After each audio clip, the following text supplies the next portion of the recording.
Assalamu alaikum. Let me welcome you on behalf of Ahsan Academy to a presentation on the general aspects of lower limb. In this presentation, I'll try to cover the general idea of the regions of the lower limb, general organization of the lower limb, and the gateways of the lower limb. You can see the figure of the lower limb. This is indicating some parts. The deeply stained area, stained with the color green, is the buttock. In between, there is a deep cleft. This is a natal cleft, and the total region is known as gluteal region. You can see the deeply stained area of the lower limb from the back. This is the thigh or femoral region. Now you can see another figure that is shown from the back. This is the leg region, and the part between this leg and the thigh region is known as knee or popliteal region. My indicator is showing this is the knee or popliteal region above the leg, and this is below the thigh. If you go below, you can see this part from the behind. The foot is the part, this part is the foot, and foot has, this is the heel and this is the sole, and the other part is the dorsal. So this total area is foot. The joint between the leg and the foot is the ankle. You can see from the front as well as from behind. Let us label some areas important for the lower limb. This is the gluteal region, total region, and the swollen area is buttock, and the cleft between is the natal cleft. This is the anterior thigh, you can see, and on the back it is the posterior thigh. This is the anterior genual region. The knee region is also known as genual region. This is anterior part of the knee, and this one is the posterior part, which is known as popliteal region. This is the leg, and this is the posterior region of the leg that can be seen from the front also, and you can see the lateral part is mostly the anterior region of the leg. This is the dorsum below the ankle, and this region is the ankle region. It is the dorsum of the foot. This is the sole of the foot, and this one is the heel or calcaneal region of the foot. Some important surface marking the student should remember. We can palpate from the dorsal side this area. This is the hip bone, and this is the iliac region of the hip bone. This is pubic and ischial region. So this part is the iliac part, and this is the iliac crest. So the iliac crest can easily be palpated from back, and it extends to the lateral side, and even the anterior part, it is the anterior superior iliac span. All through is palpable, and this is an important landmark to identify the vertebral level, what is important for the anesthesiologist. So they can identify the spines of lumbar 3, lumbar 4, can select the site of lumbar puncture. So this is an important landmark for the doctor. This is iliac crest. Anteriorly in the median plane, the swollen part is the elevated heart part is the pubic bone. On the lateral side, this is the greater trochanter of the femur.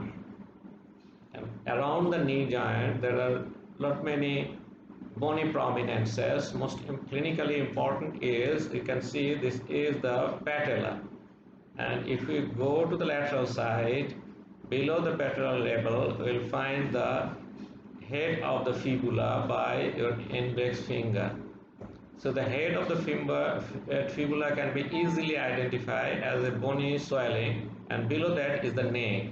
And neck has an important relation with the nerve, and when the nerve will be studied, the detail will be observed. That time you will require to know the bony prominence of fibular head. This is the ankle region, and around the ankle region, most important on either side is malleolus, the medial malleolus and the lateral malleolus. This is one vein, great saphenous vein, has important relation with the medial malleolus. Similarly, small saphenous vein with the lateral malleolus. This is many a time becomes life-saving to find out this vein. So the malleolus, medial malleolus is mostly important landmark here in the ankle region to identify the position of the great saphenous vein. You can see behind this there are also some important structure, but this is undercover a thick part of the deep fascia. This is flexor retinaculum. Under that a number of tendons, blood vessels and nerves are there. Why we have the lower limb? It's easily you can say on it we can stand erect. Why and how we can remain in a standing position for a longer time? See, the body weight is transmitted throughout the trunk by the vertebral column, then it is transmitted to the femur. It is spread by the pelvis, bony pelvis. So this is going to the femur and transmitted to the ground over a platform, that is an oval, a rounded platform. Let us see the specialty of the foot. The foot has a skeleton. This is the part that is forming the ankle joint. Part of the foot remains behind it, the skeleton remains behind it, and part of the skeleton remains anteriorly. This part is much longer than the posterior one. So weight is distributed in all directions. It is going to the posterior part, going to the anterolateral and anteromedial part. So it spreads over a larger part, and together on the right and left together makes a platform through which the weight of the body is transmitted. So the body can be kept in a stable position for a longer time. Second thing, you say this is the liver. The physics, the knowledge of the physics says this fulcrum is there. If you can support with a fulcrum, then a smaller limb, a larger weight can balance with a smaller weight at the longer part of the liver. So the smaller weight can be converted into heavy weight if you make this part shorter. Same thing is happening here. It's a liver and the fulcrum, you see this fulcrum is here. The posterior limb of the liver is smaller and the anterior limb is larger. So this is having a strong lever effect. This muscle is pulling this on. So this is distributed to the ground and this foot is helping to have a lever effect, and this helps us to move forward during walking, and also we can move rapidly in running. How should we study the lower limb? We should study layer by layer. So the superficial layer means on the surface there is skin. Then we should go deeper and deeper. The deep will get the fascia. These two fascias are covering completely and make some septum that goes inside, attached to the bone, and divides the total area into compartments. You see, this is the compartments. These are the septum running from the deep fascia. So outside that there is superficial fascia. Inside there is bony skeleton. In the thigh there is single bone, but in the leg there are two bones. All around this bone there are muscles that has very strong activities. With the vessels, with the muscles in the compartment, there are vessels and nerves, so that should be studied separately. So in this way we can study the lower limb. We will start from the skin and we will cover the only important aspects of the anatomical aspects of the lower limb.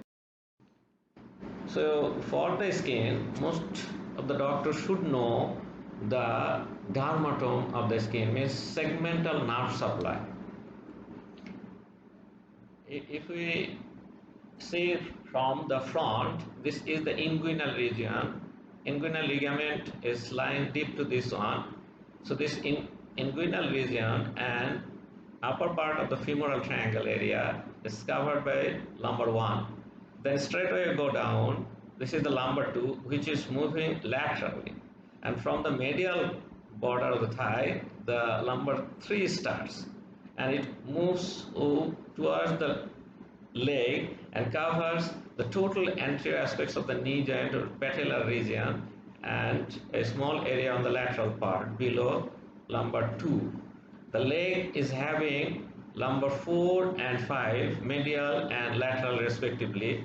Both of them goes over the dorsum of the foot, and the great toe area is covered by the lumbar 4 and also going back a little area on the medial side. The lateral side is covered by the lumbar 5, covers the 3 toes, middle toes. Little toe is left for sacral 1. So in the dorsum, if you start from the medial side, lumbar 4, lumbar 5 and sacral 1. Lumbar 5 occupies most of the part, medial border by the lumbar 4 and lateral border by the sacral 1. You go behind, now you start from the sole. Sole medially, this is lumbar 4, then lumbar 5, and almost half of the lateral side is covered by the sacral 1 that covers the total heel region and go back.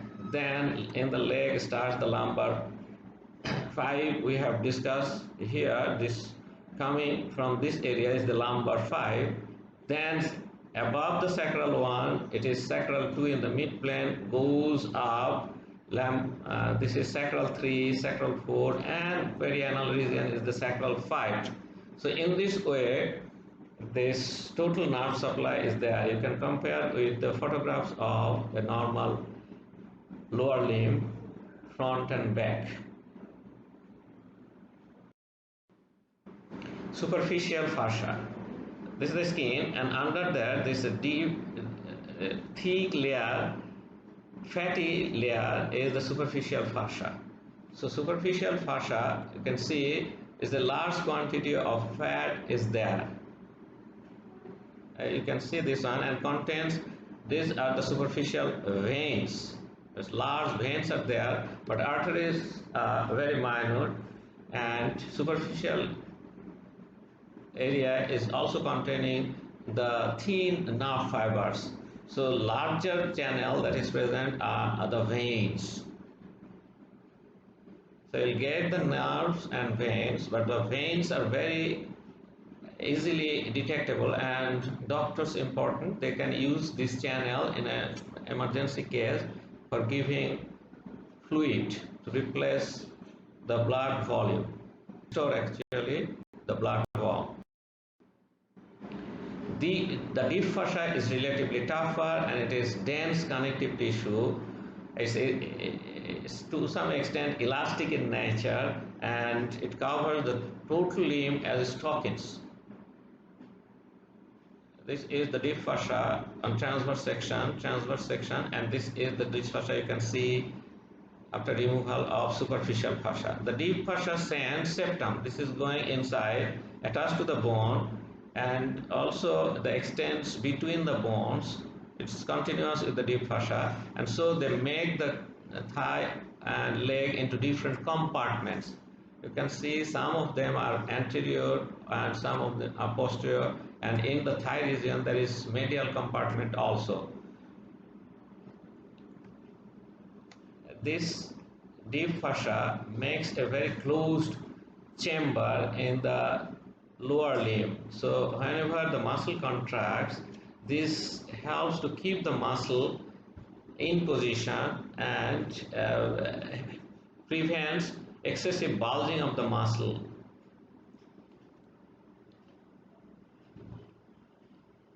If you say this is the behind, this the bulk of muscle is there. Inside that there are very large veins.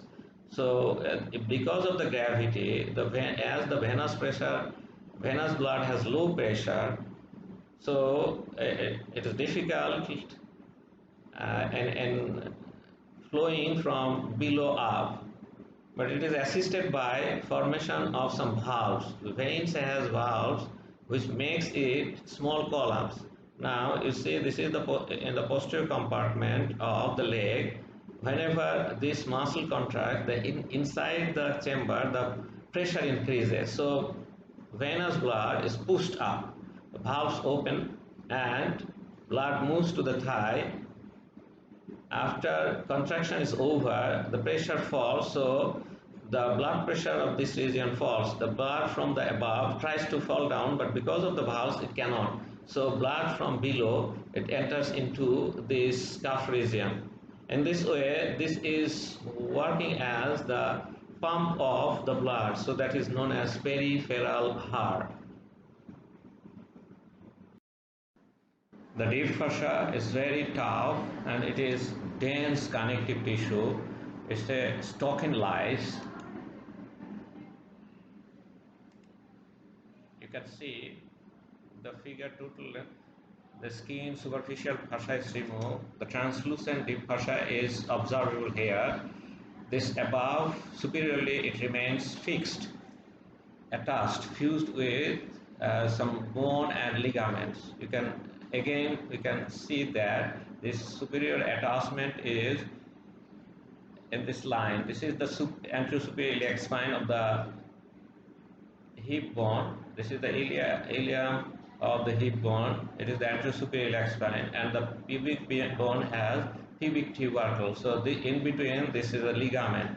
This is actually aponeurosis of the external oblique muscle, and this gives attachment to the deep fascia superiorly. So from the anterior superior iliac spine, this extends over the inguinal ligament, then it is pubic tubercle. After that, this deep fascia gets the pubic bone. So either side, on the left, this is attached to the left pubic bone, and this is right. So I am showing the right one. It is going below to remain attached posteriorly to the ischiopubic ramus and ischial tuberosity.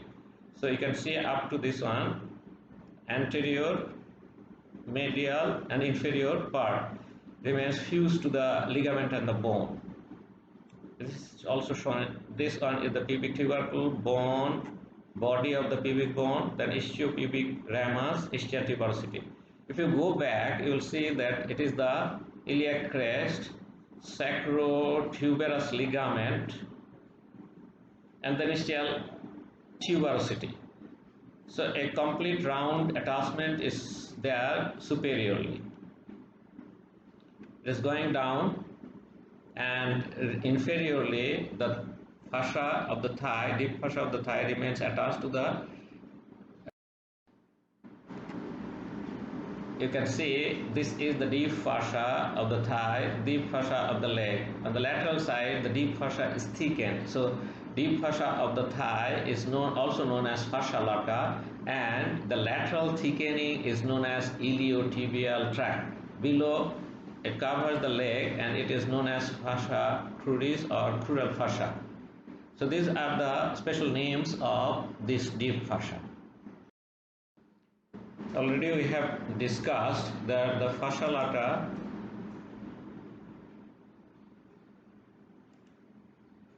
this one is the fascia lata, deep fascia of the thigh. Superiorly, it remains attached. It makes the fascia tightly adherent to the upper part. And let us see again the attachment. This is the inguinal ligament, then is the pubic tubercle, pubic body of the pubic bone, ischiopubic ramus, ischial tuberosity. Then if you go back, you'll observe this is the iliac crest, sacrotuberous ligament. You can see the sacrotuberous ligament, and again it is going to the tuberosity. So this is a rounded attachment. So upper part is fixed.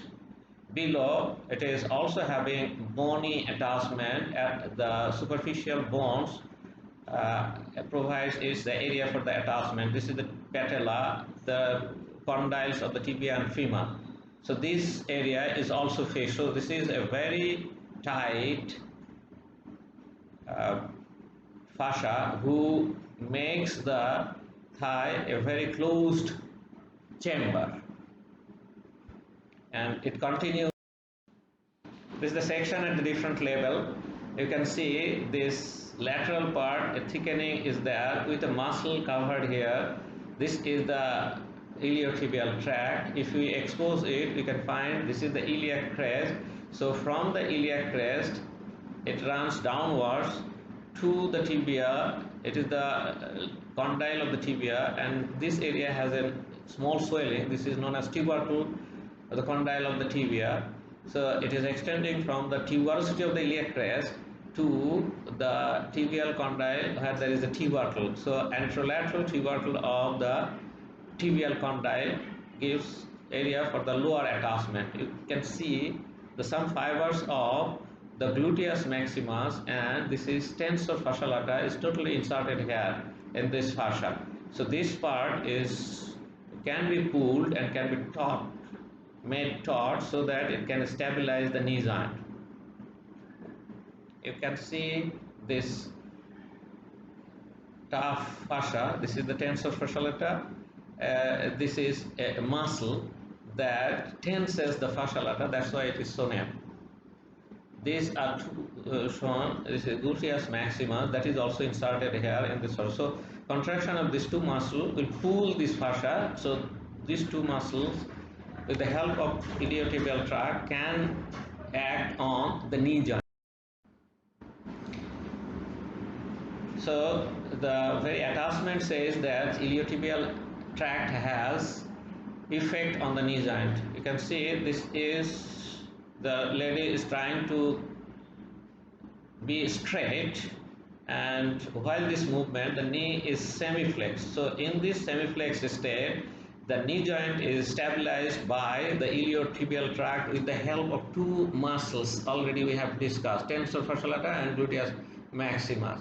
So this type of movement is required for cycling. This is the movement. So many a time while hiking, you see this needs to be very strong movement of the knee joints, so injury can take place.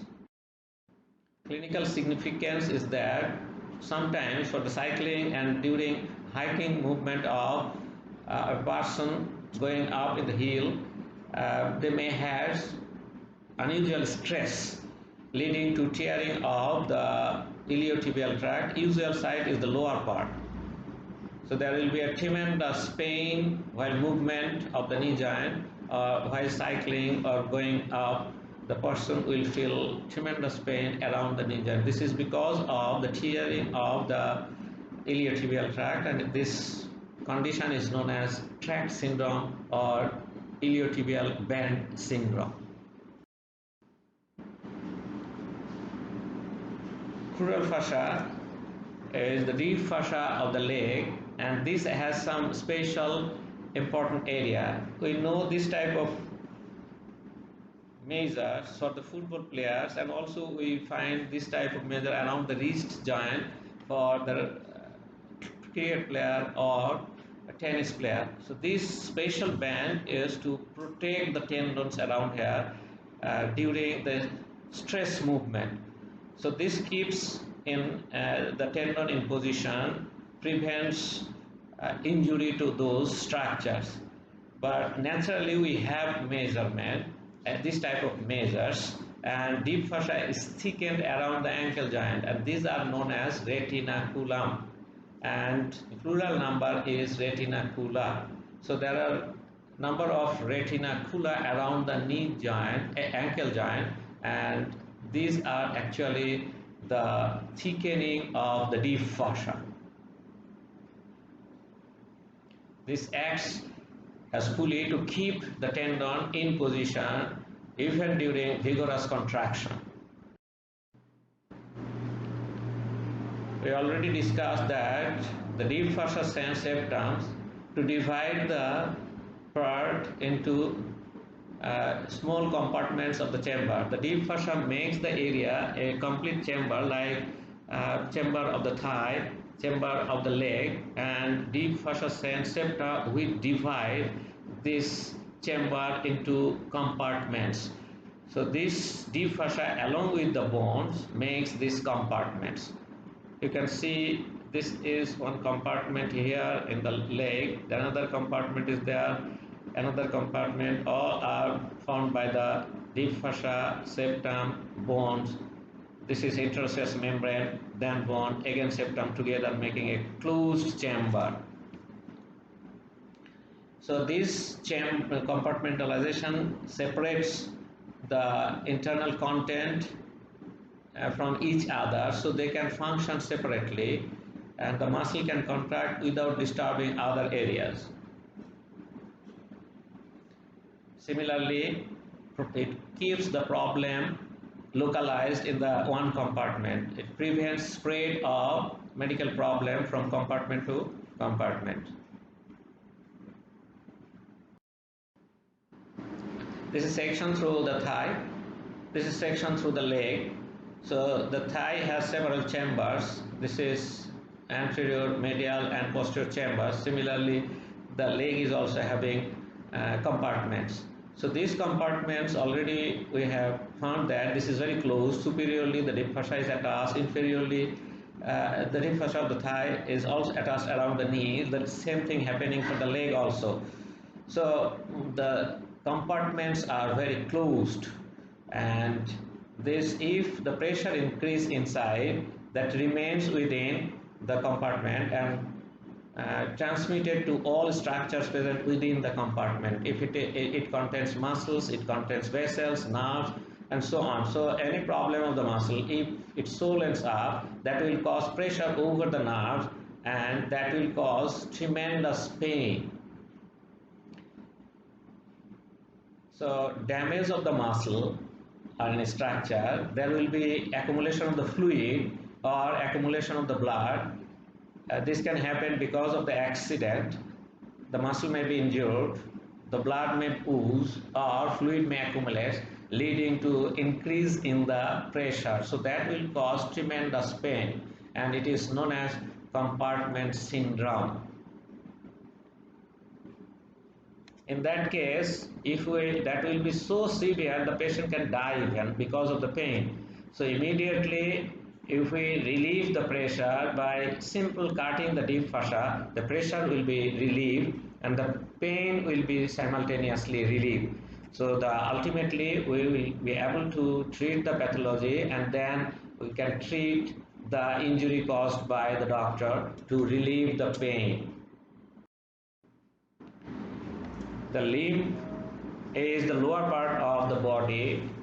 You have find that all the structure, supplying structure, means arteries develops originates in the heart and takes the blood to the different parts. So it carries the blood to the trunk, and from the trunk it should go to the limb. So there are some gateways through which these channels enters into the lower limb. These areas are clinically important because all this structure passing through this area are liable to injury.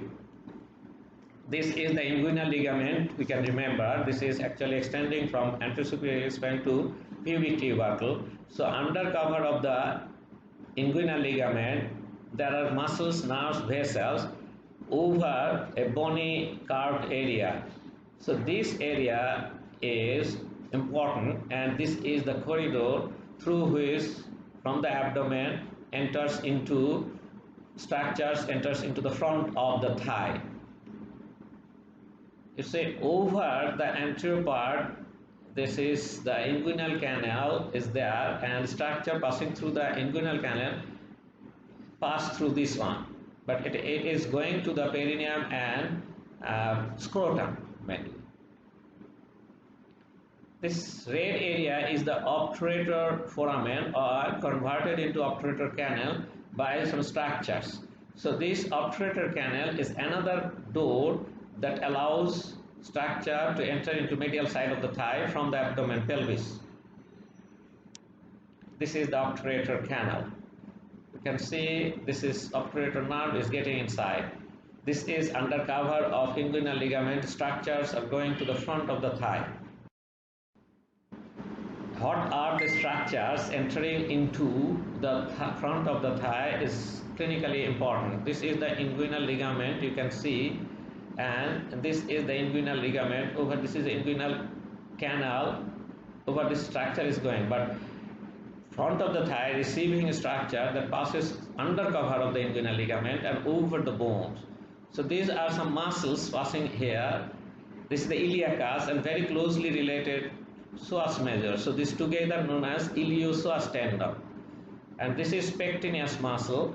So these muscles make a floor, and over there there is a sheath cover structures. This is the femoral artery, and this is the femoral vein you can identify, and there are some nerves. This is the femoral nerve. So these are the very large structure entering into the front of the thigh. This one is the femoral canal. This is lateral cutaneous nerve of the thigh.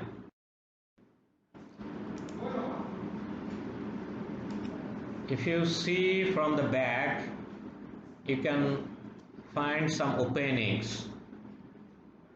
The structure passing through the openings are visible on the left figure. You can see a small figure viewed from the anterior aspect. So corridors or openings or the gateways you can see. The stained part is the greater sciatic foramen. This is observing here. The structure passing through it are indicated by the arrow.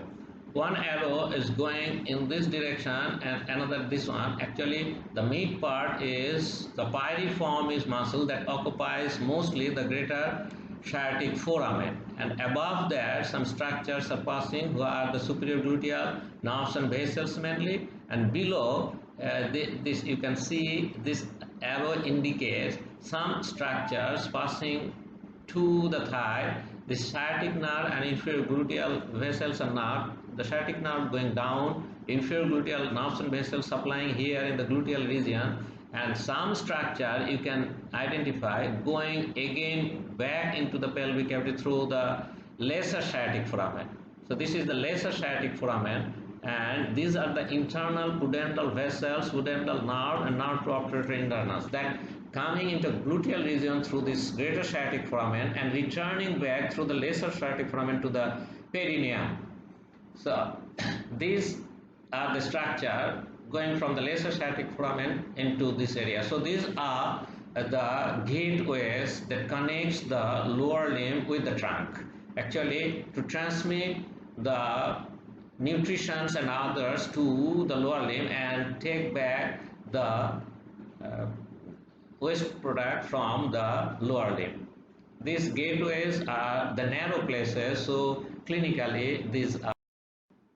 Thank you very much for remaining with the presentation.